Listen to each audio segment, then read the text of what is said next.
Ki Gendeng Pamungkas. Nama lahirnya, Imam Santoso. Demi karir di dunia santet, agar lebih mistis, namanya pun disulapnya menjadi Ki Gendeng Pamungkas. Sebuah nama yang pernah begitu identik dengan dunia santet di Indonesia. Berbeda dari kebanyakan dukun hitam yang bekerja dalam bayang-bayang di balik layar, pria ini justru tampil terang-terangan di layar televisi. Ujung hidupnya, paranormal tersebut diamankan di kediamannya di kawasan Bogor, Jawa Barat dengan sejumlah barang bukti, stiker, dan pakaian bertuliskan unsur sara, baik yang dikenakan pada video dan foto maupun yang dibagikan kepada masyarakat. Ia telah melakukan akhir tragis si dukun santet Indonesia.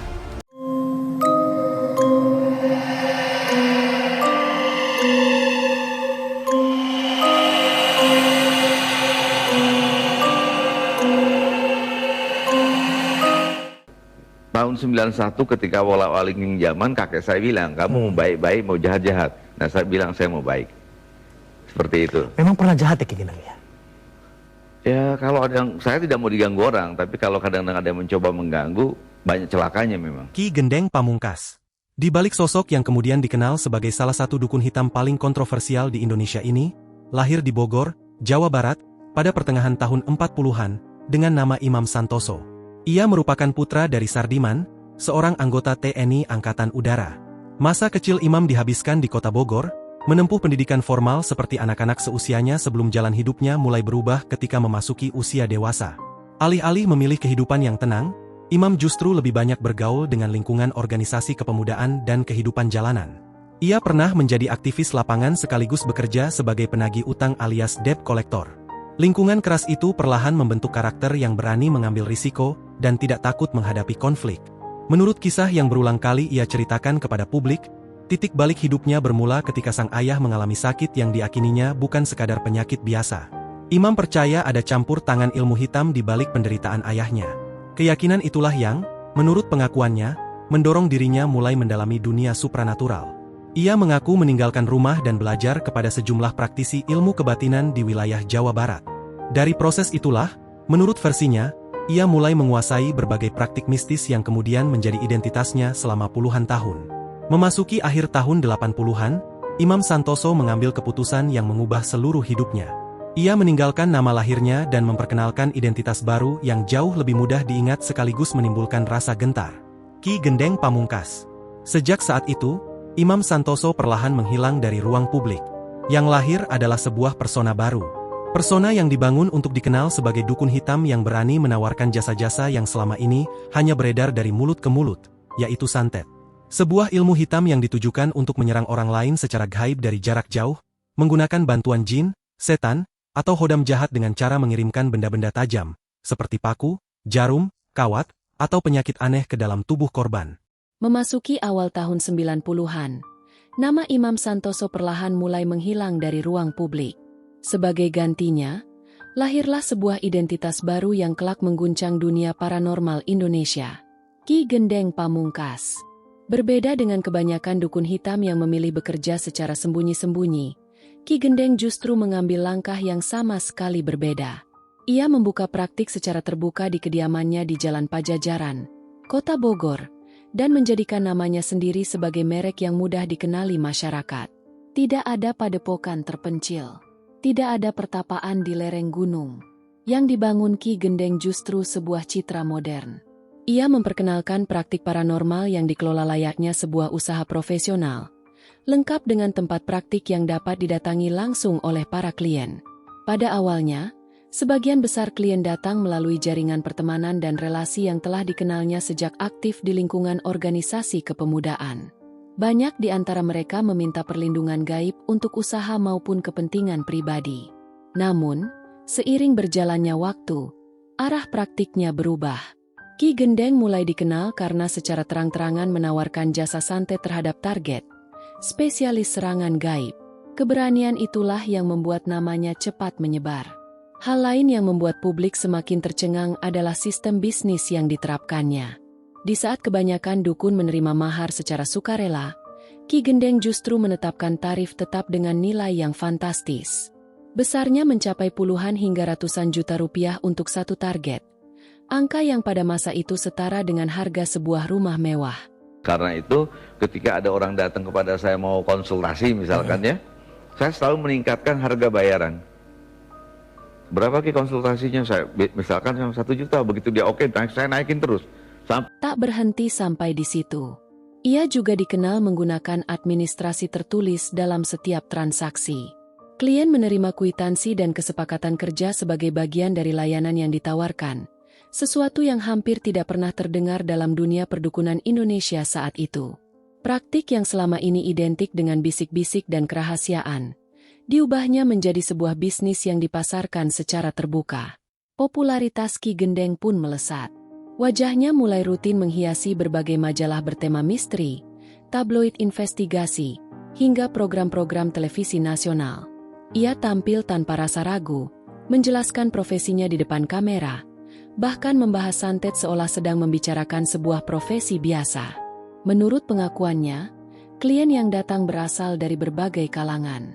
Mulai dari pengusaha yang ingin menjatuhkan pesaing, artis yang terlibat konflik pribadi, hingga pejabat dan politikus yang disebut meminta bantuan untuk memenangkan pertarungan kekuasaan. Meski identitas para klien itu tidak pernah dibuka kepada publik, pengakuan tersebut membuat kontroversinya semakin membesar. Tidak sedikit tokoh agama yang mengecam praktiknya. Banyak pihak menilai apa yang dilakukannya telah menjadikan ilmu hitam sebagai komoditas yang diperjualbelikan secara terang-terangan. Namun, pada masa itu, hukum Indonesia belum memiliki ketentuan yang secara khusus dapat menjerat praktik santet sebagai tindak pidana yang dapat dibuktikan di pengadilan, karena masih dalam tahap pembahasan rancangan undang-undang.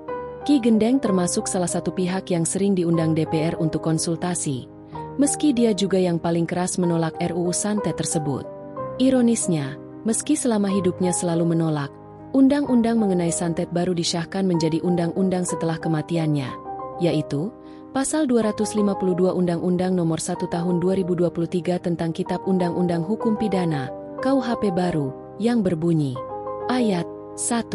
Setiap orang yang menyatakan dirinya mempunyai kekuatan gaib, memberitahukan, memberikan harapan, menawarkan, atau memberikan bantuan jasa kepada orang lain bahwa karena perbuatannya dapat menimbulkan penyakit, kematian, atau penderitaan mental atau fisik seseorang, dipidana dengan pidana penjara paling lama 1 tahun 6 bulan. Ayat 2. Jika setiap orang sebagaimana dimaksud pada ayat 1, melakukan perbuatan tersebut untuk mencari keuntungan, atau menjadikan sebagai mata pencaharian atau kebiasaan, pidananya dapat ditambah 1/3. Ketiadaan undang-undang santet kala itu, membuat Ki Gendeng terus melangkah tanpa rasa gentar. Semakin keras kecaman yang datang, semakin besar pula popularitas yang ia peroleh. Dan ketika namanya telah dikenal di seluruh Indonesia, Ki Gendeng Pamungkas mengambil sebuah langkah yang jauh lebih berani. Ia mengklaim akan mengirim santet kepada orang paling berkuasa di dunia saat itu, Presiden Amerika Serikat, George W. Bush. Pada tanggal 20 November 2006, Indonesia bersiap menerima kunjungan Presiden Amerika Serikat, George W. Bush. Kedatangan Bush memicu gelombang penolakan di berbagai daerah. Demonstrasi mahasiswa, organisasi masyarakat, hingga kelompok anti-perang bermunculan, sebagai bentuk protes terhadap kebijakan luar negeri Amerika Serikat, khususnya invasi ke Timur Tengah. Namun yang membuat berdiri bulu jembai seluruh dunia adalah rencana Ki Gendeng Pamungkas yang akan mengirimkan santet kepada orang nomor 1 di dunia itu. Pada Kamis siang, 16 November 2006, sekitar pukul 11 siang, 4 hari menjelang kedatangan Presiden Amerika itu, Ki Gendeng memimpin sebuah ritual di kawasan Tugu Kujang, Kota Bogor. Lokasi itu bukan dipilih secara kebetulan. Tugu Kujang berada tidak jauh dari Kebun Raya Bogor, kawasan yang saat itu menjadi bagian dari pengamanan kunjungan Presiden George W. Bush. Di hadapan para pengikutnya dan semana cairan darahnya ditampung ke dalam sebuah wadah.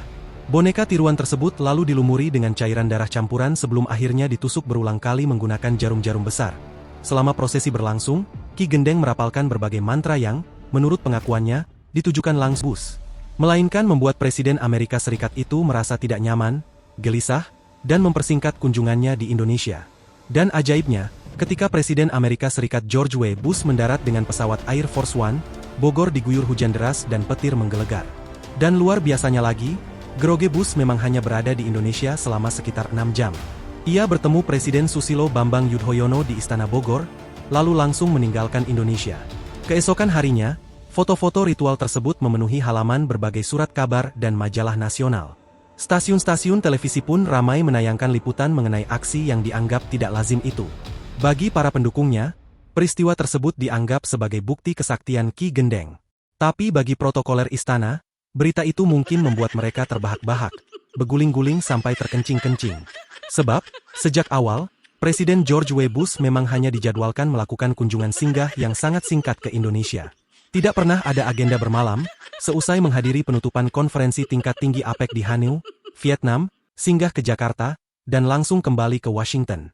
Belum selesai sampai di situ, lebih ngeri ngibulnya lagi, Badan Meteorologi, Klimatologi dan Geofisika, atau BMKG Bogor, sejak awal November 2006, sudah mengeluarkan peringatan dini bulanan dan harian bahwa wilayah Bogor telah memasuki puncak musim hujan, termasuk perakiraan cuaca untuk tanggal 20 tersebut. Yang paling menyeramkan, Ki Gendeng Pamungkas juga mengaku pernah didatangi orang-orang yang disebutnya sebagai utusan dari pihak Amerika Serikat. Menurut pengakuannya, mereka menawarkan uang sebesar 100 juta rupiah agar ritual santet itu dibatalkan. Tidak ada yang tahu apakah uangnya diberikan dalam karung beras atau melalui model pinjaman online, alias pinjol. Terlepas dari berbagai perdebatan itu, satu hal memang tidak dapat disangkal. Ritual di bawah Tugu Kujang berhasil mengangkat nama Ki Gendeng Pamungkas ke puncak popularitasnya sebagai dukun santet negeri Konoha. Ia bukan lagi sekadar paranormal dari Bogor. Ia telah menjelma menjadi sosok yang dikenal luas sebagai dukun santet ala-ala internasional. Setelah bertahun-tahun menjadi sosok kontroversial di dunia paranormal, Ki Gendeng merasa pengaruhnya tidak lagi cukup hanya berada di balik praktik mistis. Ia ingin menguji seberapa besar namanya mampu memengaruhi masyarakat secara nyata. Pada tahun 2008, Ki Gendeng Pamungkas memutuskan terjun ke dunia politik. Melalui jalur perseorangan, ia mencalonkan diri sebagai wali kota Bogor untuk periode 2008 hingga 2013, berpasangan dengan Ahmad Syusairi. Keputusan itu mengejutkan banyak pihak. Sosok yang selama ini dikenal sebagai paranormal kontroversial, kini meminta kepercayaan masyarakat untuk memimpin sebuah kota. Namun hasilnya jauh dari harapan. Zong hanya memperoleh sekitar 6,73% suara. Mereka berada di posisi paling bawah. Namun, kekalahan itu menjadi titik balik dalam perjalanan hidupnya. Jika sebelumnya ia dikenal karena kontroversi dunia mistis, kini namanya mulai lebih sering dikaitkan dengan aktivitas politik dan organisasi kemasyarakatan. Ki Gendeng kemudian mendirikan Front Pribumi. Demi mencari popularitas organisasinya, melalui organisasi tersebut, ia kerap menyampaikan pandangan-pandangannya kepada publik, termasuk kritik-kritik sosial yang terkesan rasis. Seiring waktu, isi pernyataannya semakin menuai polemik. Sejumlah video yang diunggahnya berisi pernyataan diduga menghina etnis Tionghoa di Indonesia, akhirnya berdampak hukum. Hai pribumi-pribumi militan di mana saja kalian berada, para nasionalis sejati, pecinta NKRI, pecinta Pancasila, Bhinneka Tunggal Ika, dan Sumpah Pemuda. Kita segera serentak bersama-sama mempersiapkan diri lahir batin untuk negara ini, menistakan bangsa ini, dan menjongoskan para perangkat kerja di negara ini. Ayo bersama saya serentak, bergerak, dan bangkit melawan. Penyelidikan pun dilakukan. Hingga pada malam hari, tanggal 9 Mei 2017, tim dari Direktorat Reserse Kriminal Khusus Polda Metro Jaya menangkapnya di kediaman sekaligus tempat prakteknya di Bogor. Kasus itu berlanjut hingga ke meja hijau. Dalam persidangan di Pengadilan Negeri Bogor, Majelis Hakim menyatakan Ki Gendeng Pamungkas terbukti bersalah. Pada bulan Oktober 2017, ia dijatuhi hukuman 8 bulan penjara. Putusan itu diterimanya tanpa mengajukan upaya banding. Kali pertama, ilmu kesaktiannya tidak mampu menolongnya dari dekapan jeruji besi di Lembaga Pemasyarakatan Kelas 2A Paledang, Kota Bogor, Jawa Barat. Ki Gendeng Pamungkas yang pernah membangun citra sebagai sosok yang ditakuti, kini menjalani hari-harinya jauh dari gemerlap popularitas. Januari 2018, Ki Gendeng Pamungkas bebas usai menjalani hukuman penjara. Namun, satu hal yang tidak banyak diketahui publik adalah Ki Gendeng Pamungkas ternyata telah menyatakan tobat sejak pertama kali ditahan sebagai tersangka kasus ujaran kebencian. Titik balik spiritualnya dimulai di rutan Polda Metro Jaya saat statusnya masih menjadi tahanan titipan. Di rutan tersebut, hatinya tergetar setelah berulang kali mendengar lantunan suci Al-Quran dari Sekjen Forum Umat Islam yang kebetulan ditahan satu sel dengannya. Di sanalah ia pertama kali mengucapkan kembali 2 kalimat syahadat. Setelah keluar dari penjara, hidupnya pun berubah miris dan drastis. Tak ada lagi tayangan televisi, tak ada lagi pasien santet yang mengantarkan uang ratusan juta rupiah ke klinik santetnya. Bahkan santet lewat SMS pun tak lagi menghasilkan apa-apa. Ormas pribuminya pun lenyap di telan bumi. Seolah semua orang di dunianya menjauh. Dan, seolah namanya lenyap begitu saja dari perbincangan penduduk Konoha yang dulu selalu memperbincangkannya. Penyakit diabetes kronis yang dideritanya pun semakin betah mendampinginya. Perlahan memicu berbagai komplikasi hingga memengaruhi fungsi jantungnya. Dan untuk kesekian kalinya, kesaktiannya pun tak mampu menghalangi takdirnya. Pada tanggal 3 Juni 2020, kondisinya memburuk. Setelah selama 3 hari di ruang ICU, pada 6 Juni 2020, Imam Santoso alias Ki Gendeng Pamungkas mengembuskan napas terakhirnya di usia 75 tahun, dan meninggalkan 5 orang anak. Sementara, jejak istrinya, selama hidup hingga akhir hayatnya, selalu dirahasikan ketat dari publik, mengingat profesi sang dukun santet yang tidak lazim tersebut. Ki Gendeng Pamungkas alias Imam Santoso dinyatakan meninggal dunia akibat komplikasi diabetes mellitus dan gagal jantung. Sesuai permintaan keluarga, jasadnya dikebumikan di dekat makam sang ibu. Prosesi pemakaman berlangsung sepi, di tengah suasana pandemi COVID-19. Di batu nisannya tertulis, Imam Santoso bin Sudirman, tanpa gelar sakti, Ki Gendeng Pamungkas.